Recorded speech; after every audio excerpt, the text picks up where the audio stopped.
Hello दोस्तों, मैं homeopathy physician doctor Atiq Ahmad. आज हम देखते हैं इस्नोफिलिया के बारे में शेयर करते हैं। तो अक्सर लोगों को इस्नोफिलिया हो जाती है, बार बार जुकाम, खांसी, बुखार, इस तरीके की सर्दी की प्रॉब्लम हो जाती है तो कहते हैं कि हमको इस्नोफिलिया हो गई है, या डॉक्टर बताते हैं कि इनको इस्नोफिलिया की प्रॉब्लम हो गई है। तो इस्नोफिलिया क्या होती है, इसके सिम्टम क्या होते हैं, इसके कारण क्या होते हैं और इसमें कौन सी होम्योपैथिक मेडिसिन लिया जाए कि बेस्ट काम करे, तो आइए इस सब के बारे में हम शेयर करते हैं। तो इस्नोफिलिया ये होता है कि ब्लड में एक सेल होता है इस्नोफिल सेल। जब वो इस्नोफिल सेल बढ़ जाता है, जब इस्नोफिल सेल बढ़ जाता है ब्लड में, तो ऐसे लोगों को फिर इस्नोफिलिया की प्रॉब्लम हो जाती है। ब्लड के बारे में थोड़ा सा एक जनरल स्ट्रक्चर देख लेते हैं कि ब्लड में 3 सेल होती हैं, आरबीसी, डब्ल्यूबीसी और प्लेटलेट। तो इस्नोफिल जो होता है वो डब्ल्यूबीसी का पार्ट होता है। तो डब्ल्यूबीसी में फिर एसिडोफिल होते हैं, बेसोफिल होते हैं और इओसिनोफिल और न्यूट्रोफिल, 4 प्रकार के सेल होते हैं डब्ल्यूबीसी में। तो 4 प्रकार में जो इओसिनोफिल सेल होता है वो जब बढ़ जाती है तो इस्नोफिलिया की प्रॉब्लम होती है। अब डब्ल्यूबीसी का अगर हम वर्क देख लें, डब्ल्यूबीसी का काम देखें, तो ये बॉडी को इम्यूनिटी प्रोवाइड करती है, बॉडी को प्रोटेक्शन करती है, तमाम प्रकार की बीमारी से, तमाम प्रकार की इन्फेक्शन से प्रोटेक्ट करके हमारी इम्यूनिटी को, हमारी इम्यून सिस्टम को बढ़ाती है। तो इस तरीके से इस्नोफिलिया जब की प्रॉब्लम में इस्नोफिल सेल बढ़ जाते हैं तो ऐसे लोगों को फिर इस्नोफिलिया की प्रॉब्लम होती है।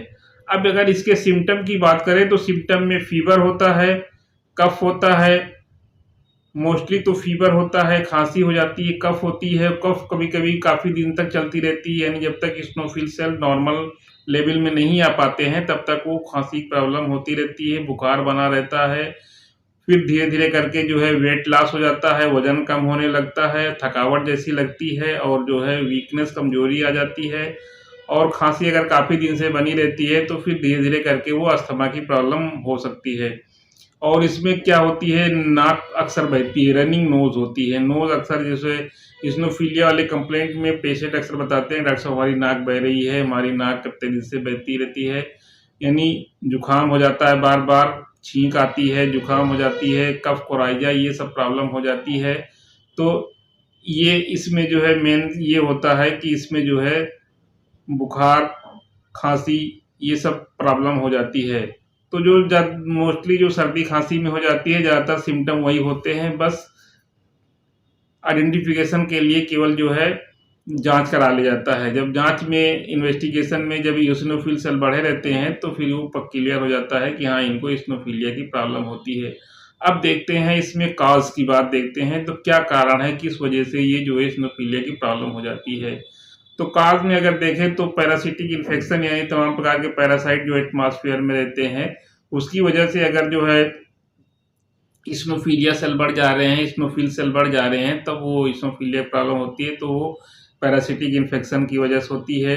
ड्रग की वजह से भी हो जाती है। कभी-कभी कुछ लोगों को पता लगा एंटीबायोटिक नहीं सूट कर रही है, एंटीबायोटिक खा ले रहे हैं, उसकी वजह से हो जाती है। Non steroid anti inflammatory drug drug जो होती है, वो कभी कोई लिया काफ़ी दिन तक तो उसकी वजह से भी हो जाती है। और इसमें जो है अगर किसी को गठिया की प्रॉब्लम है, जोड़ों की प्रॉब्लम है, उसकी मेडिसिन अगर कुछ दिन तक चलाई गई तो उसकी वजह से भी जो है ये इस्नोफिलिया की प्रॉब्लम हो जाती है।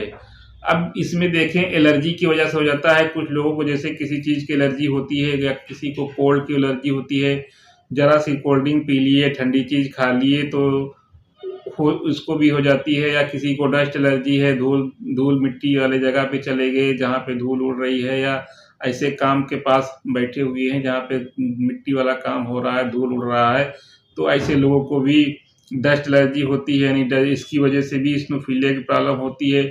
किसी को फूड की एलर्जी होती है, कोई किसी खास फूड के प्रति ज़्यादा सेंसिटिव होते हैं, जैसे किसी को एग मान लो नहीं सूट कर रहा है तो एग से एलर्जी हो जा रही है। तो इस तरीके से ये जो है कॉज में आते हैं। पैरासिटिक इन्फेक्शन है, ड्रग की वजह से है, ड्रग रिएक्शन से है, और एलर्जी की वजह से भी जो है ये इस्नोफिलिया की प्रॉब्लम हो जाती है। अब डायग्नोसिस के लिए देखें तो इसमें जो है ब्लड टेस्ट करा लिया जाता है। ब्लड टेस्ट में खास करके जो है डीएलसी, डिफरेंशियल ल्यूकोसाइट काउंट जो होती है, डीएलसी में ये इस्नोफिल सेल आते हैं। तो ब्लड कम सीबीसी करा लिया जाता है और टीएलसी, डीएलसी और हीमोग्लोबिन ये जाँच करा लिया जाता है, इससे क्लियर हो जाती है।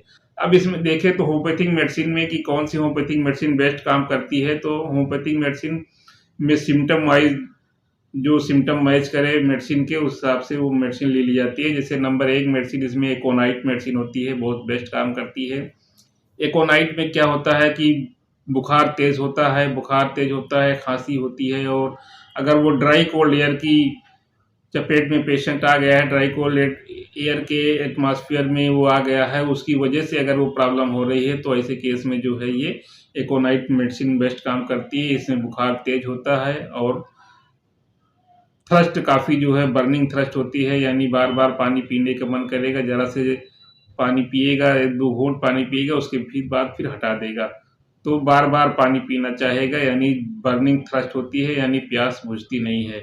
तो इस तरीके की अगर प्रॉब्लम है, कंप्लेंट है, तो वहाँ पे ये एकोनाइट होम्योपैथिक मेडिसिन बेस्ट काम करती है। इसमें दूसरी मेडिसिन होती है आर्सेनिक एल्बम।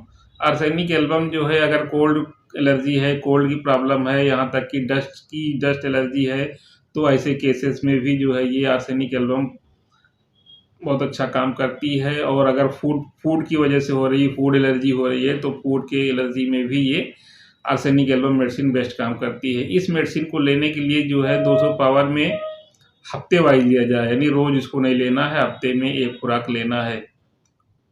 तो जो भी रहती है इसनोफिलिया की प्रॉब्लम वो धीरे-धीरे करके सही हो जाती है। और इसमें अगर आर्सेनिक का केस है तो वहाँ पे जो है काफ़ी जो है बेचैनी रहती है, पेशेंट को ना बैठ नहीं पाता है, लेट नहीं पाता है, इधर-उधर रेस्टलेस रहता है, बेचैन रहता है। और इसमें भी पानी जो है ज़्यादा पीना चाहेगा, थोड़ा-थोड़ा देर पे पानी ये जो है शॉर्ट इंटरवल पे ये पानी ज़्यादा डिमांड करेगा। तो इस तरीके की अगर एलर्जी है तो वहाँ पे या एलर्जी से इसनोफिलिया हो गई है तो ऐसे केस में फिर आर्सेनिक एल्बम बेस्ट मेडिसिन होती है। इसमें तीसरी मेडिसिन अगर देखें तो हिपरसल मेडिसिन है। हिपरसेल मेडिसिन में पेशेंट क्या होता है कोल्ड के प्रति बहुत सेंसिटिव हो जाता है। ज़रा सी ठंडी हवा चलती है, ज़रा से सर्दी लग जाती है, कोल्ड लग जाता है तो उससे वो अफ़ेक्टेड हो जाता है, इसनोफिल सेल बढ़ जाते हैं, इसनोफिलिया की प्रॉब्लम हो जाती है, सर्दी-जुकाम बना रहता है। तो ऐसे केसेस में हिपरसेल बहुत अच्छा काम करती है।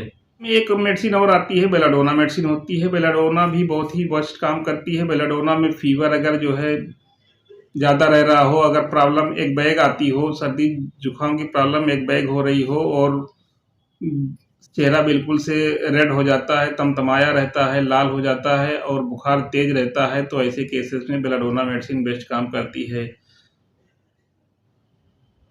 और इसमें भी थ्रस्ट ज़्यादा लगती है, प्यास बहुत ज़्यादा लगती है, तो ऐसे केसेस में बेलाडोना मेडिसिन बेस्ट काम करती है। और इसमें एक और मेडिसिन होती है फेरमफास।